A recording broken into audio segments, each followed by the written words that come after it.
नमस्कार मित्रमैत्रिणींनो, तुम्हा सगळ्यांचे पुन्हा एकदा स्वागत. आज आपण OTG शिवाय अगदी हॉटेलसारखी तंदुरी कशी करायची ते बघतोय. यासाठी माझ्याकडे साधारण 600 ग्रॅम चिकन घेतलेलं आहे आणि हे स्वच्छ धुवून स्किन काढून घेतलेलं चिकन आहे. आता या चिकनला आपल्याला मध्ये मध्ये असे कट द्यायचे आहेत, जेणेकरून यामध्ये मसाला छान ॲब्झॉर्ब केला जाईल. अशा प्रकारे तुम्ही चिकनचे पीसेस तुम्हाला हवे तसे घेऊ शकता. या प्रकारे तर मी सगळ्या चिकनला अशा प्रकारे कट मारून घेतलेले आहेत, बघू शकता. आता पुढची स्टेप, यामध्ये 1 चमचाभर मीठ, 1 चमचाभर आलं लसूण पेस्ट आणि 2 चमचे साधारण लिंबाचा रस.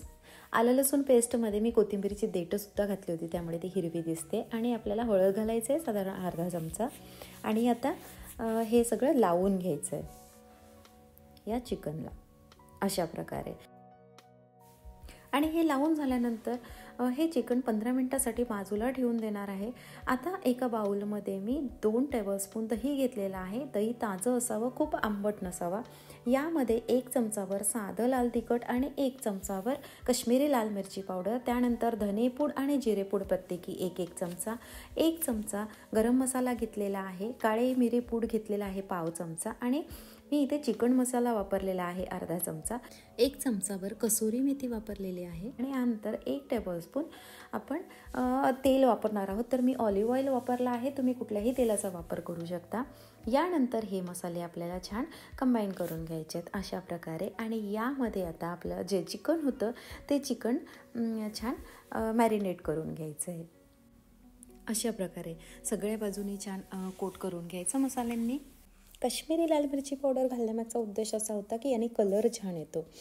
आता हे चिकन मॅरिनेट करून झालेलं आहे. हे चिकन आपल्याला कमीत कमी 2 तास आणि वेळ असेल तर 4 तासासाठी फ्रीजमध्ये ठेवायचं आहे. त्याने आणखीन जास्त टेस्ट येणार आहे या तंदुरी चिकनला. तर मी झाकून फ्रीजमध्ये ठेवून देणार आहे. मी हे चिकन 4 तासासाठी फ्रीजमध्ये ठेवलं होतं. आता एक पॅन घेतलेला आहे, पॅनमध्ये तेल घ्यायचं आणि आता हे चिकन आपण फ्राय करून घेणार आहोत. तर चिकन फ्राय करताना एवढं लक्षात ठेवायचं आहे आपल्याला की पॅनमध्ये खूप जास्त गर्दी नाही करायची आहे, खूप जास्त पीसेस नाही घालायचे एका वेळेला, नाही तर चिकनला पाणी सुटेल. तर त्यासाठी आपल्याला असे सुटसुटीत अशा प्रकारे एका बाजूनी ठेवल्यानंतर 4 ते 5 मिनटं व्यवस्थित होऊ दिलं आहे. आणि त्यानंतर मी हे पलटवून घेतलेले आहेत अशा प्रकारे. आता आपण 3 ते 4 मिनटासाठी यावर झाकणसुद्धा ठेवू शकतो, म्हणजे छान कुक होईल. आणि अशा प्रकारे हे चिकन आपल्याला दोन्ही बाजूनी शिजवून घ्यायचं आहे. तर बघू शकता सुरेख रंग आलेला आहे. साधारण 20 मिनटं लागतील, 15 ते 20 मिनटाच्या दरम्यान लागतात आपल्याला हे चिकन शिजवायला. तर मी दोन्ही बाजूने छान हे चिकन शिजवून घेतलेलं आहे.